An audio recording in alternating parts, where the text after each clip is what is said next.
Hello, welcome to our second of this academic year, Fashion Means Business Fashion Talks. Today we're going to focus on disruption, resilience and opportunity for retailers in 2021. According to McKinsey, the current COVID-19 pandemic is acting as a catalyst for change, with the crisis likely to accelerate the shift to digital and shape up the business landscape. Travel restrictions and social distancing has meant a greater reliance on technology by businesses. And it's predicted that the pandemic is accelerating the fourth industrial revolution.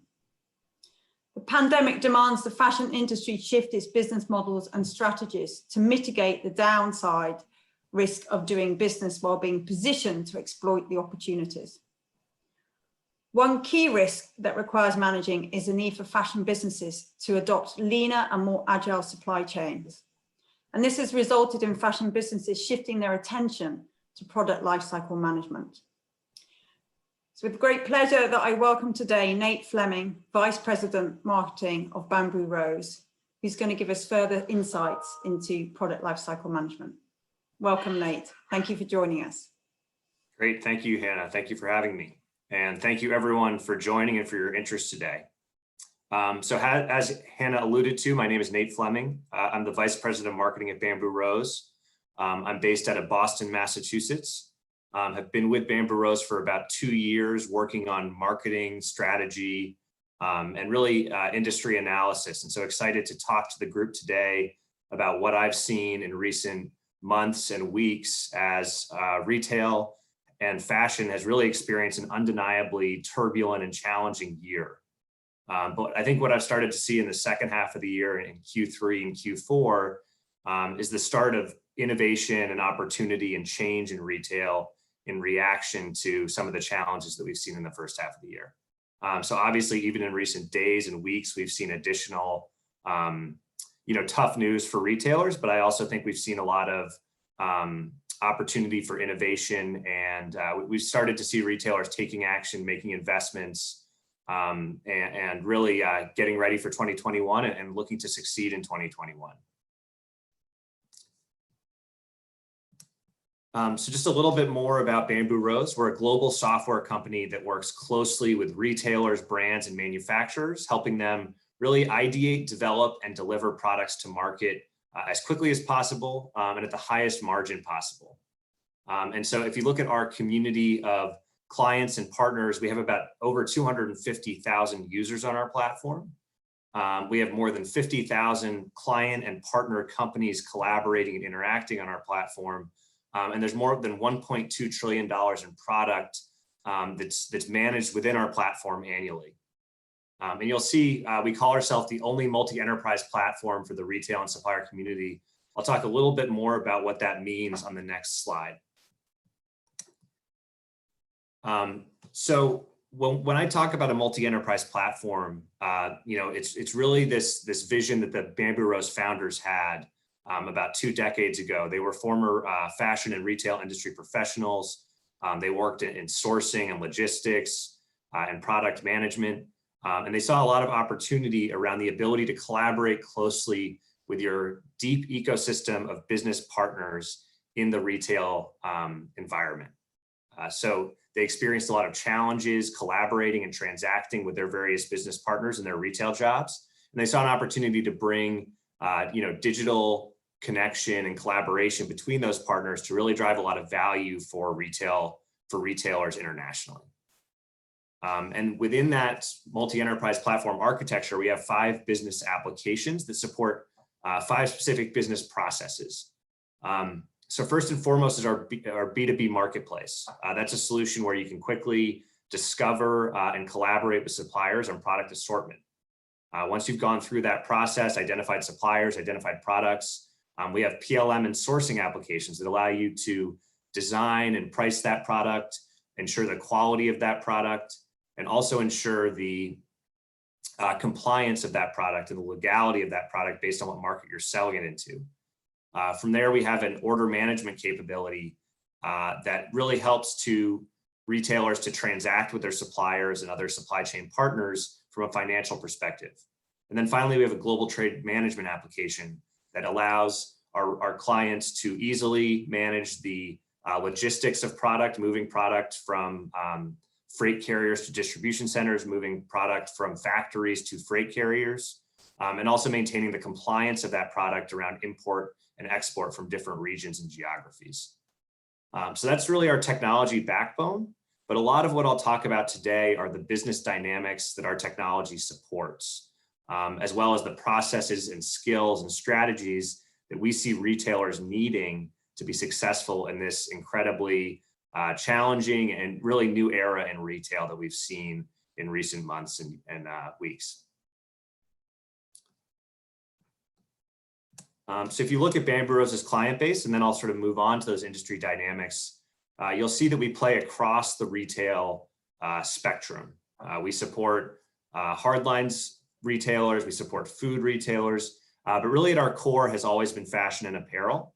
Those are the industries that our founders came from. And so you'll see in that second column, we work closely with brands like Lululemon, with retailers like Gap, with the retailer and brand American Eagle Outfitters, some smaller brands like ModCloth, Urban Outfitters, and Eddie Bauer. So have deep experience working closely with apparel retailers on their specific business problems and challenges. And it's certainly specifically for that product category and industry within retail, it's been an especially challenging year, and I'll talk a lot about that today.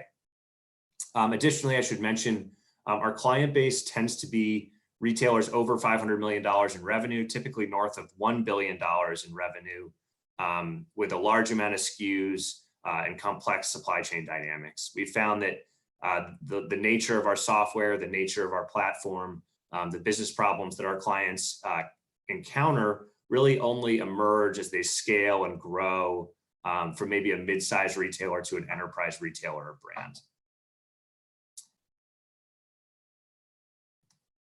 So industry dynamics that we've seen over the last 12 months. So there are 5 big themes that I'll cover here. And then once I've talked through these, I'll dive into some data that goes a little deeper on each of these themes, unpacks them a little bit, and starts to hit on some of the ways that we've seen retailers managing or leveraging these themes to be successful during this time.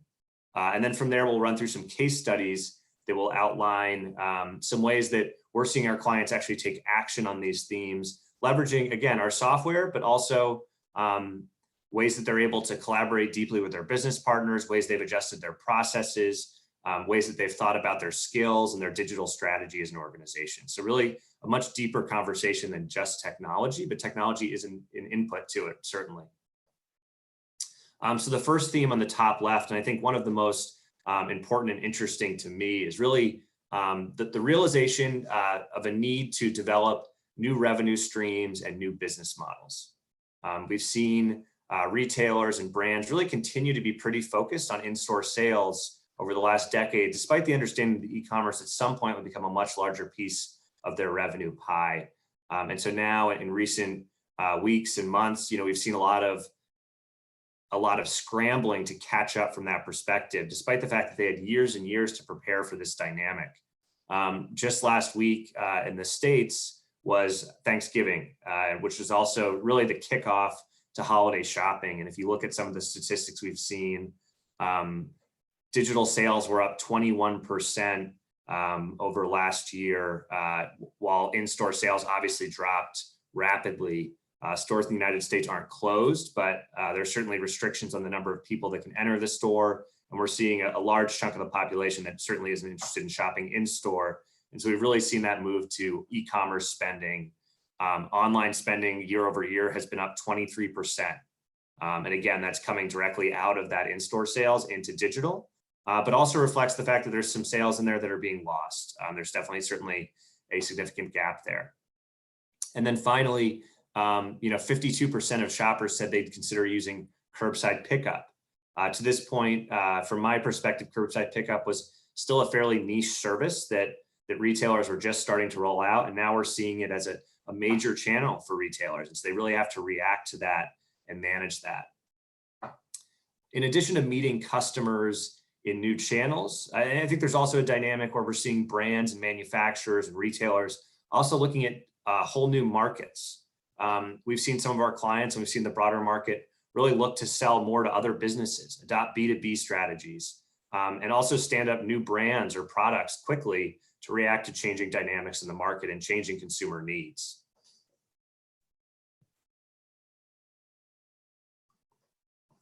Excuse me.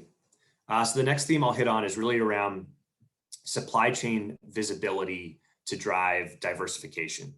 I think if you look at 2019, this theme was already emerging pretty rapidly. Retailers are interested in diversifying their supplier base internationally so that they aren't too reliant on one region to source their products and continue their operations. This was exacerbated in 2019 by the trade wars we saw between the United States and China. So a lot of our stateside clients were really looking at ways they could discover suppliers outside of China to avoid some of the tariffs they were encountering through transacting with those suppliers. Obviously, in 2020, that became even more extreme with COVID-19. The pandemic initially started in China, and as such, we saw a lot of our clients' suppliers in that region shut down for weeks and months. And I think the initial concern for retailers before the pandemic spread was, how am I going to maintain my inventories? How am I going to maintain my supply chain operations as I see shutdowns overseas? And so we see and continue to see a lot of aspiration to build out a supplier base in new regions and really deepen the supplier base so that they aren't too reliant on a single supplier or a single region to bring product to market. Related to that very much is the need for deep collaboration with suppliers.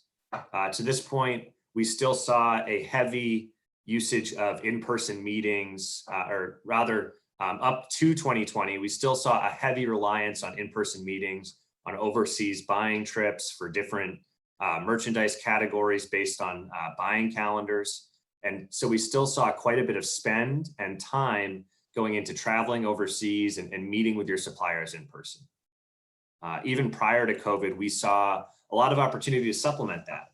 Obviously, it's much quicker, more efficient, more affordable to do a lot of that collaboration online. Maybe you still meet in person with someone eventually, but getting a lot of that collaboration and interaction done digitally first, we saw as a big opportunity. And now with business travel really being shut down for the foreseeable future, we see a much deeper need and much more traction with our clients who are interested in deepening their ability to collaborate with their supplier base on product ideas, on sampling, on adjustments to products, an array of different themes that they used to cover in in-person buying trips and things of that nature. The next one, and this is a little more technology focused, is the need for system resilience. Essentially, the technology and processes that allow for a business to continue to operate stably and efficiently despite major disruptions such as, for example, buying trips being shut down, for example, the ability to travel into the office no longer being a possibility. So we found that the broader retail market was a little bit ill prepared for this and really needed better adoption of cloud technologies and cloud tools that allowed their stakeholders to log on from home, to log on using the web, to not require a VPN, to not require sort of logging onto a traditional server. And we saw some clients that were very successful because of deeper maturity there, and others that really struggled, and the broader market that really struggled because they didn't have that resilience around operations and technology to support major disruption as we saw in the last 12 months. And then finally, we've seen a lot of demand for industry network adoption. And this relates back a little bit to that multi-enterprise platform concept, which is really essentially the need to have most of the business partners from your industry available on a single technology platform to connect and transact with. And the amount of efficiency and opportunity and margin growth that can drive is really incredible. So we've seen a big drive for that and a big interest in that. And I'll speak to it a little bit more later, but it essentially allows for not just more efficient collaboration with your core partners that you've already worked with, but also the discovery of new partners that can drive new products to your shelves, that can help you innovate on a fabric, that can help you get product to market a little bit more affordably because of a new carrier relationship or a new trade agent relationship.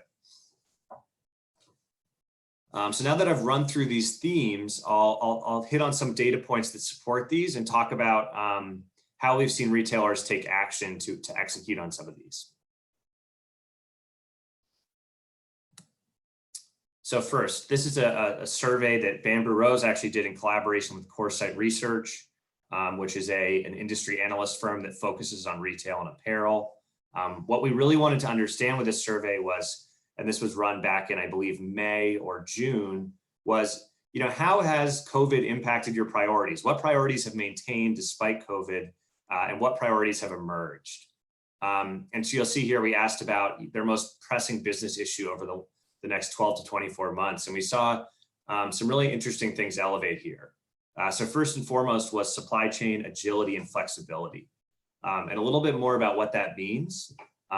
Essentially, the capability to manage disruptions or challenges in your supply chain and quickly skirt those without major operational delays. So this might mean quickly identifying a new freight partner. It might mean quickly understanding how a new tariff might impact the total cost of your product, and if it's worth staying in that region despite the tariff, or if it's worth looking into maybe expanding your supplier base or moving to a different supplier in a different region who might be slightly more expensive, but when you account for the tariff, they're actually a more affordable option.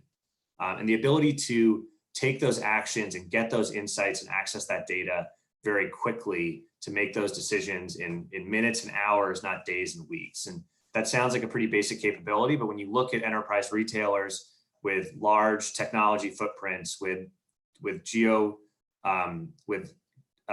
geographically distributed teams, with very siloed departments because they're such large organizations, the ability to access really vital supply chain data, to understand context on supply chain partners, and then to make decisions based on that information, it actually can be pretty challenging for some organizations. The second one we hit on, or the second one you'll see here that we hit on earlier, was really this, the ability to innovate on business model and to identify new revenue streams to really bolster some of the revenue that clients or the broader market saw lost in the first half of the year due to some of the challenges we saw. And then some other interesting ones that we'll talk a little bit more about later on. Really continued interest in sustainability and corporate social responsibility.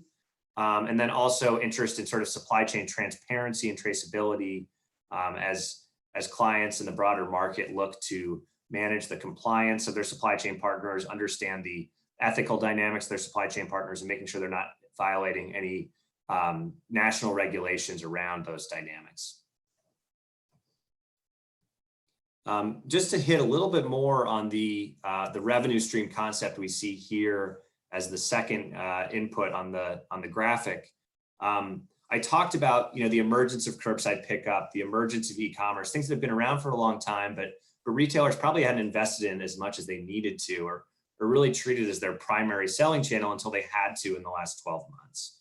And it sounds, I think at the outset, it sounds simple. You build out an e-commerce footprint, you hire a digital advertising team, and then why should it be so challenging to sell digitally rather than in the store? But what we've seen is there's so many operational challenges that go into that, and also really challenges around creating a great customer experience. If you think about who retailers are competing with, the Amazons of the world, the Walmarts of the world, really the way that you differentiate is through customer experience. It's through fast delivery and efficient delivery of product and goods.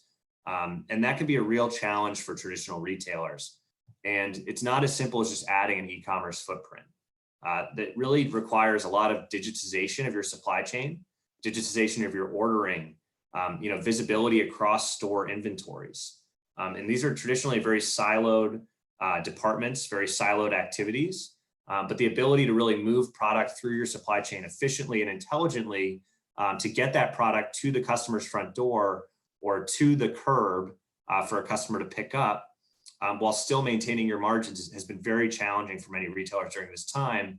So even as we've seen, digital sales at least accelerate, that doesn't mean that retailers are necessarily making as much profit off of those sales, first. And second, they still aren't necessarily driving great experiences for their end consumers that cause those consumers to return to those retailers week after week, year after year.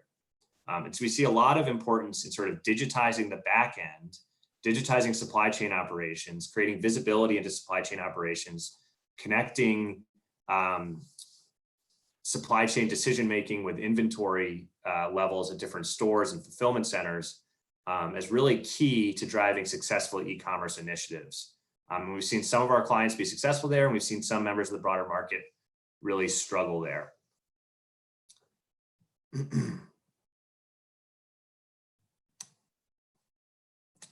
So the next dynamic, this one focuses more in on that sort of buying trip and supplier collaboration theme that I hit on a little while ago.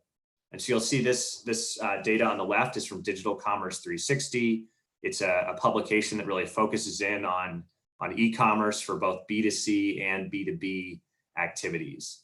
And what you'll see here is really an increased adoption of B2B marketplaces in the last 6 to 12 months, increased interest in transacting on B2B marketplaces in the last 6 to 12 months. And this is for obvious reasons.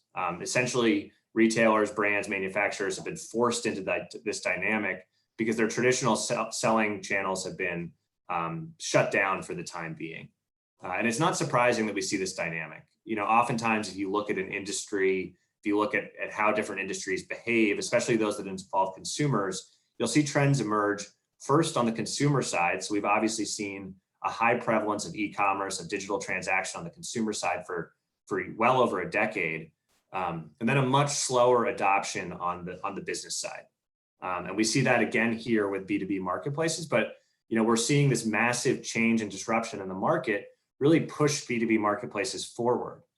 And again, in the short term, it's a negative, it's a challenge, it's hurting global economies, it's causing people to lose jobs, which is terrible.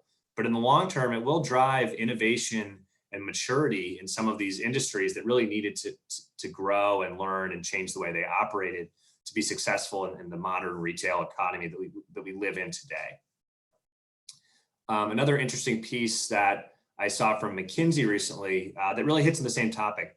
Not only are B2B marketplaces accelerating in terms of their prevalence, in terms of their relevance, but there's also increasing confidence to do large transactions on these platforms.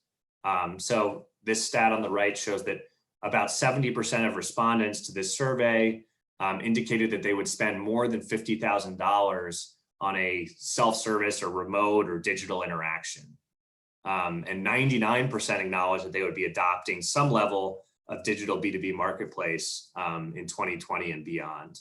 So again, we've seen short-term disruption, but in the long term, we see adoption of new practices and tools that are likely going to move the retail industry forward and drive success for those that survive this challenging time.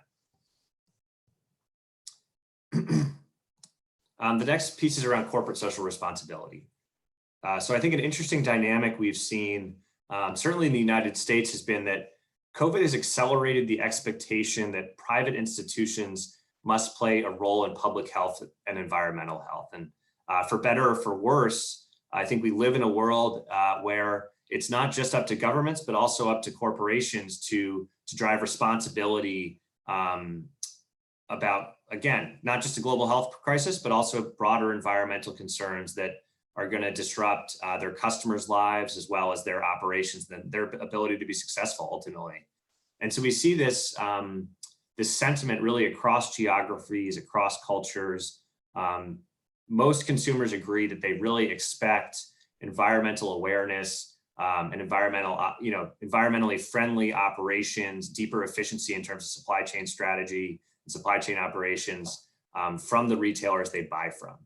And this is increasingly becoming a differentiating dynamic where oftentimes consumers are choosing retailers based partially on their level of supply or of corporate social responsibility, based on that brand's reputation in the market, from an ethical, environmental, and emissions perspective. And I've alluded to all the disruption and change that's happened, and I think it's an interesting moment. Certainly, CSR was a high priority for retail and fashion boards and executive teams prior to COVID. But as I alluded to, we've seen so much change, so much disruption, so much shift in terms of how retailers operate. We see this as a great opportunity to take some of those CSR concepts that retailers have been talking about for the last 5 to 10 years and really put them into action. Take advantage of this moment of change and openness to innovation and bring in some deeper CSR strategies. And I'll hit on one of those in a little bit in one of the case studies. And then finally, resilience. I touched on this a little bit.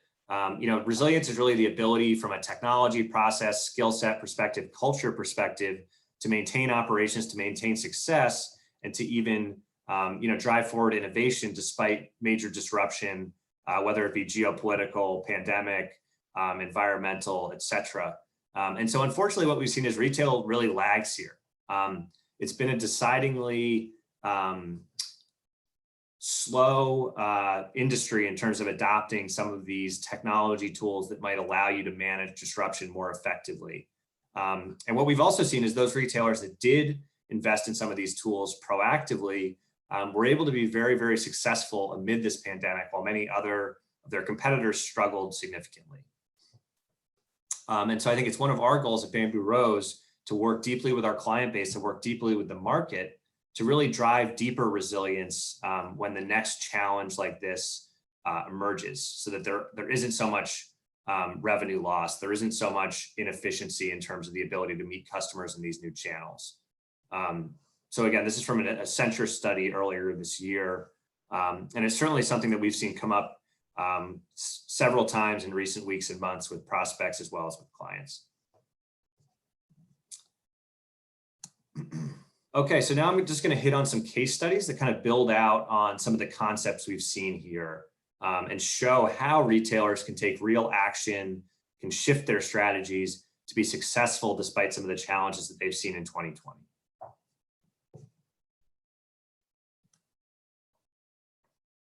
So the first case study, this is a major European retailer. They're privately owned. They have a revenue of north of $25 billion and very focused on the apparel and fashion industries and have a global footprint, certainly. And it's a firm that is very pragmatic, that knew, whose executive team has known for a long time that their current business model that focuses on in-store shopping, that focuses more on fast fashion, just knows that won't necessarily be successful forever, that there have to be new strategies, new business models, new customer bases, both B2C and B2B, to make them successful for the next 20 and 50 years. And so they also knew that there was a broad demand from the public and from their own executive team to embrace deeper sustainability initiatives and deeper corporate social responsibility. Again, not just for consumers, but also for the broader health of their organization and the ability for their organization to function profitably.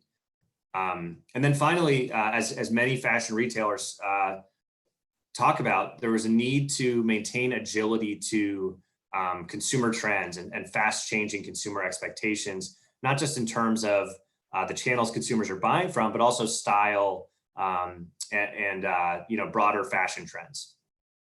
And so this company's been working with Bamboo Rose for, I think, over 2 years now.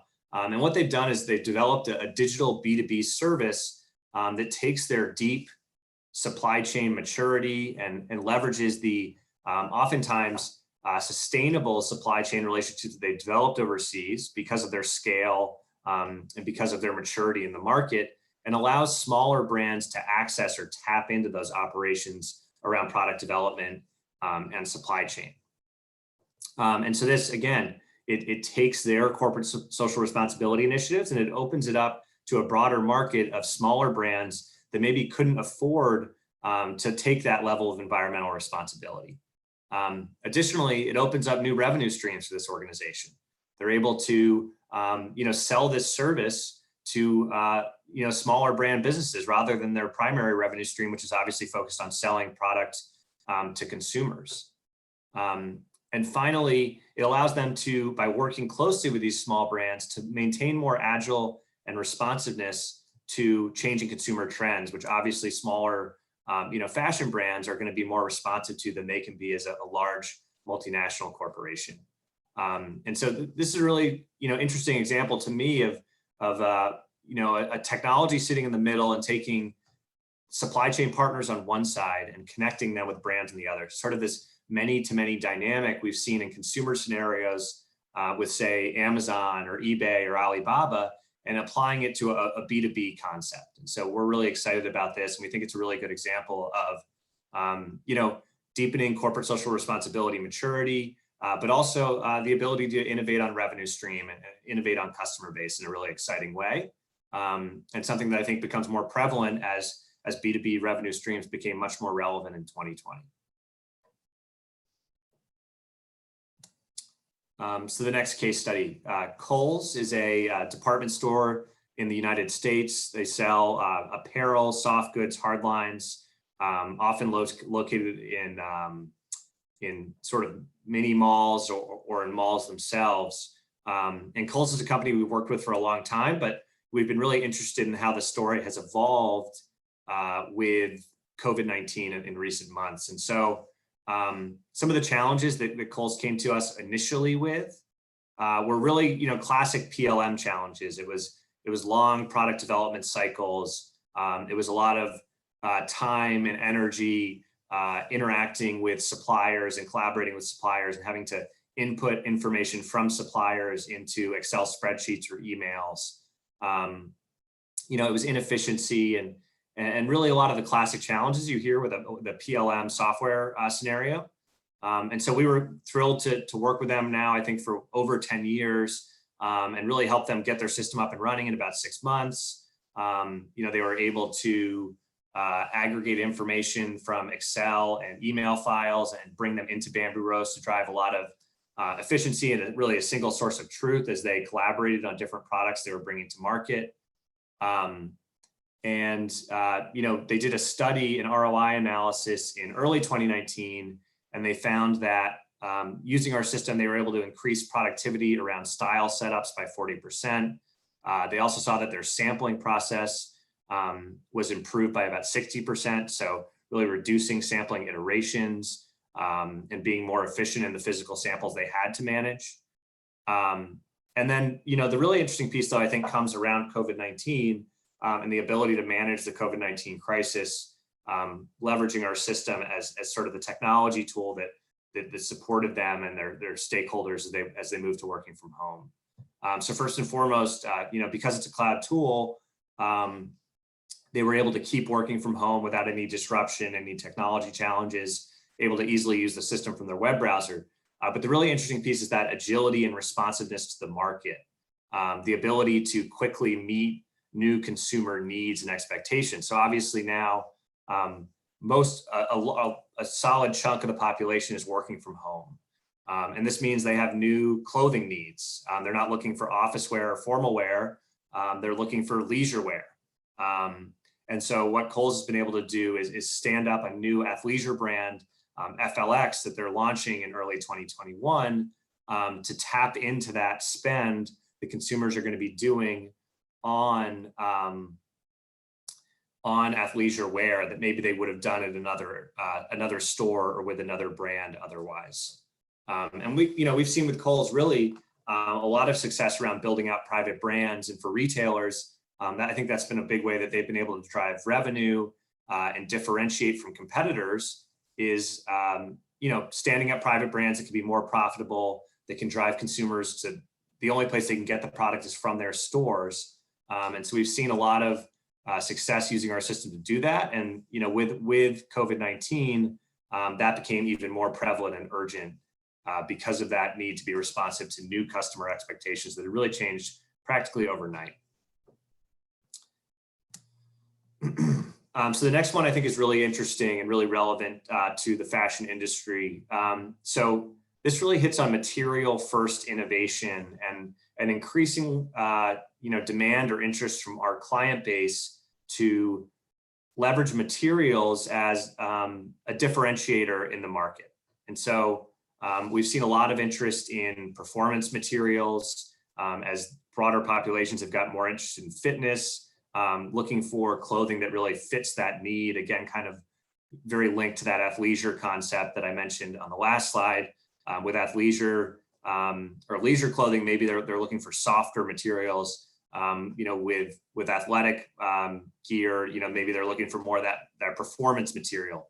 But either way, there are people that might come to your store seeking out that specific material that maybe only you can provide. So it can be a great differentiator as trends change and performance materials become a lot more relevant.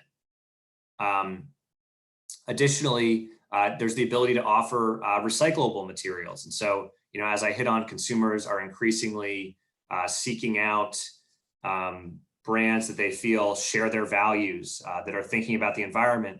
And so the ability to offer a recyclable material to the market can really drive certain consumers into your stores. Additionally, there's a lot of opportunity around efficiency with material first innovation and deeper visibility into material quantities across your supply chain. It might mean that you can more effectively plan your product runs to use the exact amount of material that you have available.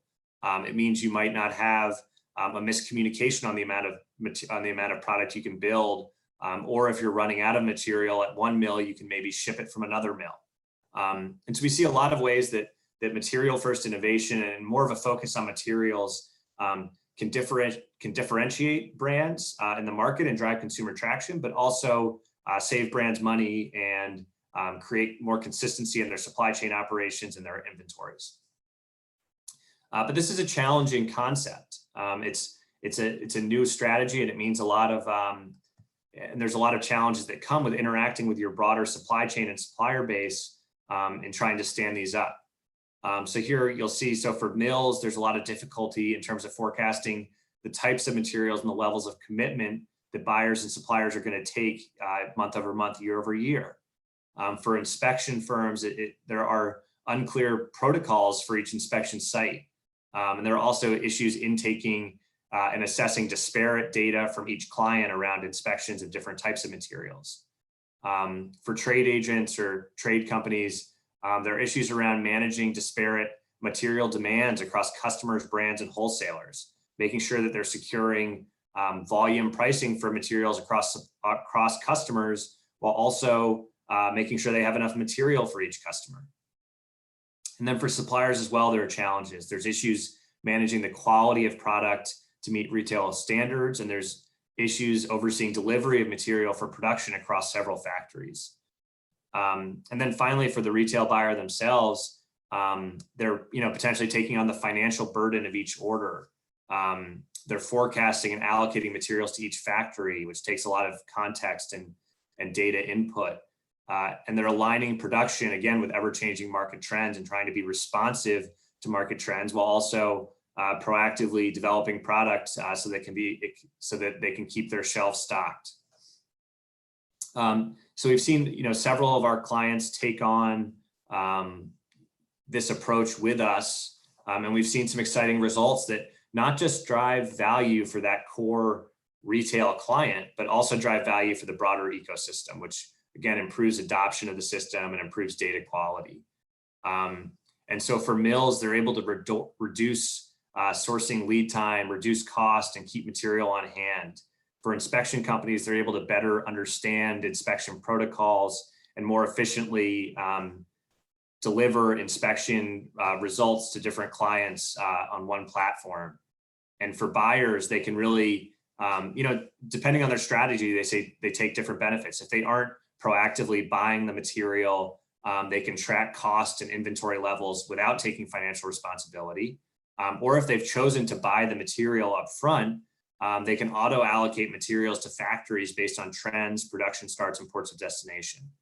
And so what we really see here is just by driving deeper visibility and context around materials, by allowing these different partners that might work in silos to have visibility into each other's operations around these materials, we see a lot of opportunity for efficiency, for accelerating time to market. And then ultimately, when the product gets to market, we see a lot of opportunity around differentiating from competitors and driving the brand reputation that these different retailers want to, that their boards want to, that their executives want to. Okay, this is the last case study, and it hits on that supplier collaboration and sampling theme that I've hit on. Sampling's been an issue long before COVID-19. It's been a a core value that Bamboo Rose has been able to support or alleviate in terms of making sampling more efficient. But certainly with COVID-19, retail stakeholders are no longer able to be in their offices to receive samples.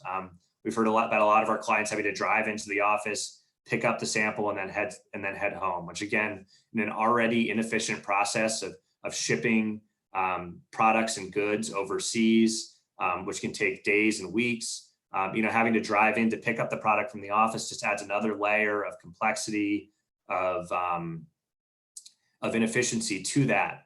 So again, COVID has just exacerbated this need.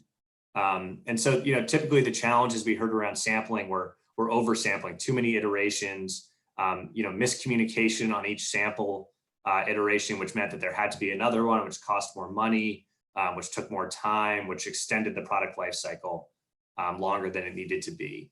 We also saw a lot of risk around lost or stolen samples. And we've heard clients, cite losses of millions of dollars because of lost samples, or risk to IP because a sample was stolen and a competitor maybe can have an insight into what product a retailer is bringing to market for the next season. And then finally, we saw, obviously, as I've alluded to, a high cost of producing physical samples, of shipping physical samples, of storing physical samples, and then trying to track down physical samples in an office. And so, we've seen, again, through digital sampling on Bamboo Rose and through really visibility across the business network, we've seen value that's delivered to all members of the retail community by digitizing samples. And to be clear, that doesn't mean that samples are disappearing altogether. There's still a need for physical samples, but just reducing the amount of physical sampling by 50% could save a lot of time and money. And so some value that we've seen, first of all, we've seen increasing adoption and interest in 3D technologies to augment sampling. And so we've seen a lot of our clients in fashion looking to start to run pilot programs, working closely with their supplier base. We're seeing suppliers run pilot programs where they're using these different 3D technologies to at least take advantage of what those 3D tools are good for and take care of that aspect of the sampling process before they still have to move into that physical sampling. And maybe that means the fit is just a little bit better when you get that first physical sample. Maybe it means the color is just a little bit more accurate to what the retailer or brand was expecting when you get that first physical sample. And that can make a lot of difference. Some other dynamics and value we've seen is, it really keeps projects moving regardless of time zone. The ability to collaborate digitally means instead of weeks between sample iterations, it can be, days between digital sample iterations. We see people leveraging mobile phones to provide input on certain aspects of product samples while on the go. We provide the ability to annotate or comment on samples within the system to alleviate some of that collaboration happening in disparate systems like email or over video chat, where maybe that collaboration is lost and that context is lost later on. And again, it gives partners deeper visibility into what product they need to send to what clients and when, which again, not just drives value for the retailer, but also drives value for those partners, deepens the relationships with those partners, and creates more of those strategic supplier relationships that I think retailers are really looking for right now, as some of those relationships have eroded as a result of COVID-19. So that was my presentation today. I hope it was interesting and engaging, and I now want to open it up to questions. So I think Hannah is going to provide some questions from the audience, but thank you for your time and attention today so far. Thank you very much, Nate. And actually could not be more appropriate timing when you were talking about the challenges of fashion retailers not being as resilient as other business sectors, when only this week we've had the announcement of both Arcadia and Debenhams going into administration. So I think that's just exactly itself of, we've got many businesses, fashion businesses, that are just not resilient enough. And COVID has just highlighted the flaws within those business models. So yeah, thank you. So the chat Q&A box is open. So if you'd like to post any questions, do. I didn't add that Nate's actually calling in from New York, so it's early morning for him. So thank you, Nate. No problem, Boston. But Boston, just sorry. a couple hours north. Yeah. But yeah, Hannah, I think you're right. It's an interesting moment, and what we saw in the first half of the year was, not necessarily an eagerness to innovate. More sort of trying to maintain costs to sort of last out this challenging time. But I think in the second half of the year, we've seen the market realize this isn't something you can kind of outlast, or it's not going to be a month or 2 months or 3 months and then we're back to normal. The reality of the industry has changed, and there need to be investments and changes to account for that. And the companies that are willing to make those, I think, are those that will be successful, and the companies that aren't, I think, are going to run into some of the challenges that we've seen in recent days and weeks. Yeah, and those businesses that have survived COVID and actually flourished in COVID are those that actually had the foresight to invest in product lifecycle management and other software ahead of COVID hitting. So yeah. So any questions? Waiting to see if any questions are coming in. So Nate, you'd say that sort of in recent months, you've seen an increase in people actually actively seeking out, investing in product lifecycle management and coming to you for advice and guidance. Yeah, I think we've seen certainly companies realizing they can't wait this out. Obviously there are areas of investment around e-commerce platforms, around distributed order management and last mile fulfillment that are huge priorities for retailers. But I think one of the important dynamics is that you can't just buy those sort of customer facing systems and expect them to work perfectly unless your broader operational processes and strategy are in place to support those. So it's almost an operational bedrock or foundation to support customer facing initiatives. And, I think that's where we step in, and that's where we're able to drive value is by really allowing you to cost efficiently support these new channels to make sure you're not losing money or delaying the supply chain as you stand up these new channels. And I think that's where we step in, and there's resilience dynamic there as well. Yeah, definitely. And actually, as a university, as a school within the university, we recognize that we need to be equipping our students with the necessary knowledge and expertise going out into the industry and product lifecycle management. I mean, in fact, you approached us initially is an area we need to equip our students with a knowledge of and understanding. And so, Hannah, I see a couple of questions here. One that definitely is a good one to touch on is, do you believe brands will begin to question the importance of investing in brick and mortar stores? And I think certainly we're seeing, obviously, definitely this year, we're seeing less investment. People aren't looking to open up stores by any means. But I think that, as things hopefully at some point do return relatively to what we knew prior to 2020, there can still be a role for brick and mortar stores. I just think it changes. It's less about high inventory levels and more about experiencing product, understanding what product looks like, and then maybe still having it delivered to your door. It's more about building out the brand. We've seen a lot of stores or a lot of retailers who have focused a lot on, experience-focused stores in urban areas, where it's not so much, again, about just moving product, but more about, telling consumers what the brand cares about, what the brand's values are. And then in the interim as well, an interesting dynamic we're seeing across retail product categories is, stores can play new roles. They can be, more of a distribution channel at times, or a fulfillment channel, whether that's just delivery to the customer out of a store's inventory, or it's, using the store essentially as a curbside pickup channel. So I think, certainly we've seen less interest in brick and mortar, but I think there also just will still be a role. It'll just be a much different role than what we've seen in the past. And I think that was true prior to COVID as well. Yeah, addressing that change.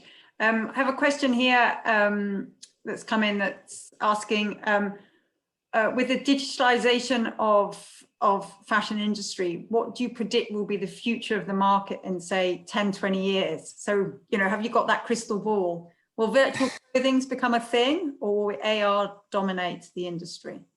Yeah, I think I'll take one sort of theme and hit on that. I think that clothing will become much more customized. I think there will continue to be customized and personalized. I think there'll continue to be a demand for less waste, not just necessarily building large amounts of product based on forecasts and predictions, but actually understanding consumer demand in real time and building personalized product to meet that demand. And if you think about 3D tools around, digitization of design, if you think about 3D printing capabilities and new manufacturing and fabrication capabilities, there is a reality where clothing will be much more personalized, and there'll be a lot less wasted clothing that was mass produced. And, getting back to the brick and mortar theme, we've already seen certain brands and fashion retailers who are doing personalization in their stores, who are bringing 3D printers into their stores, who are,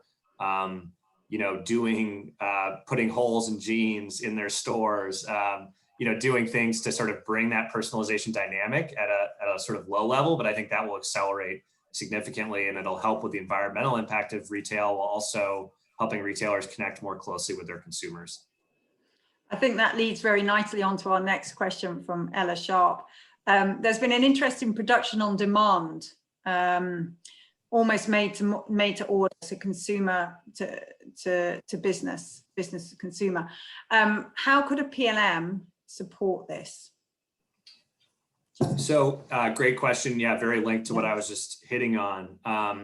I do think that will become, a reality at some point for sure. And PLM, I think, will really connect deeply with the 3D collaboration tools. You'll see sort of a hybridization of those two capabilities that today are generally coming from separate vendors in the fashion space. If you look at other industries, oftentimes that's already happened. If you look at discrete manufacturing, we're already seeing, a deep connection between 3D tools and PLM and then manufacturing. And I think you'll see the same thing in fashion, where what the 3D tool is allowing and what PLM is allowing become much more hybrid and combined, and do allow for that personalization and consumer input. So yes, I do see a role for PLM. I think it's deeply connected to 3D. Yeah, brilliant. And then we just have one last question. Have you seen any demand for customer engaging softwares like virtual try-ons or? Absolutely. We work closely. We have a partner called TrueFit based out of Boston, but have a broad connection, or a deep client base in the fashion industry. And what they do is they take data on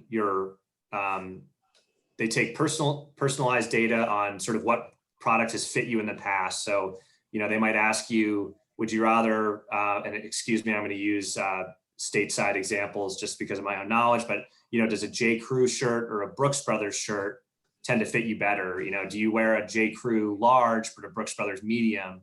And by taking a few of those inputs, and then also by monitoring sales data and returns data, TrueFit is basically able to provide personalized insights on the e-commerce platform about how a product might fit, when you should size up, when you should size down. And so we do see a lot of interest in that. We think it's very exciting. And again, when you get into a scenario where people are ordering more and more clothing online, it's more and more important that they make that right decision on the size with the initial buy, because if they potentially return the product, which of course the retailer has to support, generally we're seeing free shipping returns and, very fast shipping on returns, but that's ultimately going to sink the retailer margin. So it's really important to provide that insight within the e-commerce engine, so that, their consumers are making that right choice first. Well, I think the statistic here in the UK is that in-store returns, product that's bought in store, is less than 10%. But when you're looking at a product that's bought online, returns, we're looking at more like 50, maybe 40, 50, 60%. So significant difference. So I think, big cost for a business. Got some more questions that are coming actually. Does Bamboo Rose partner with any institutions on sustainability? thinking about what processes, regulations, and standards need to be observed through the supply chain? So the short answer is yes. There's none that I can name publicly at this moment, but we today we're letting kind of our client base that are leaders in that area, that have deep knowledge of that area. They're sort of working with us and indicating to us what institutions they expect to be working with.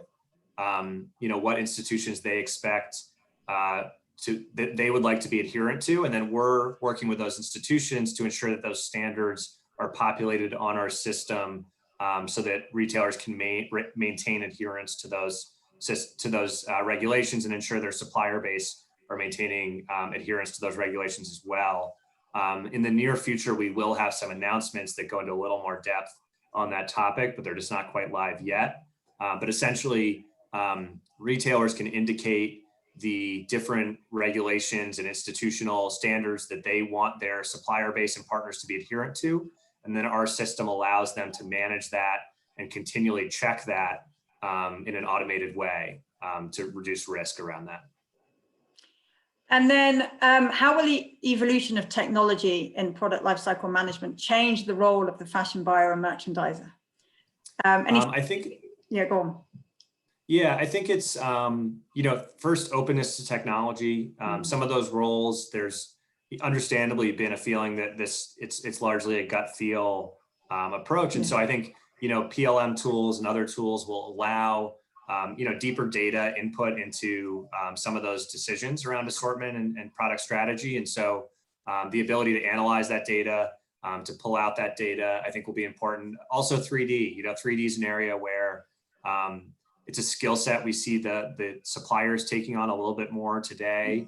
I think those in school now are probably learning more about 3D and are being trained on certain 3D products. But we do see that as a demand and an interest for our clients. And so I think having capabilities and understanding to those tools and the ability to use those tools, which can be somewhat complex. I think they're getting more simple, but they are complex design tools and they need to be complex to really meet the needs of the stakeholder. But I think those will be important tools moving forward, and certainly a good skill to have that I think our client base certainly is looking for in the market. Yeah, interestingly, we had a talk last night by Michael Page, as a recruiter here in the UK, and Rachel Dixon came in, who's actually heads up the recruitment of buyers and merchandisers, and she echoed very much what you're saying there, Nate. The need for buyers and merchandisers to be far more analytical, but also more digital savvy and welcoming of these new digital systems and processes. Otherwise, then they're not going to have a point of difference within the recruitment market. Mm-hmm. So I think that brings us to the end of today. Thank you very much, Nate. We really appreciate your time today. Some really valuable insights into product lifecycle management and some of the possible solutions to the disruptions that we've seen in recent months. And yes, as you quite rightly highlighted, we are possibly returning to normal, but what actually does that new normal look like? Exciting times, because product lifecycle management has been around long before COVID. But I think what COVID has done is accelerated some of these innovations. From that perspective, we should see it as an exciting time rather than so thank you very much. Really appreciate your time. And thank you to all of you attending. And I look forward to seeing you next week for our last of this term's Fashion Means Business Fashion Talks. Thank you. Yeah, thank you for having me, Hannah. And thank you for the great questions from the audience. Those were great. Brilliant. Okay. Thank you. Have a good day. Take care. Awesome. Thanks. See you. Bye-bye.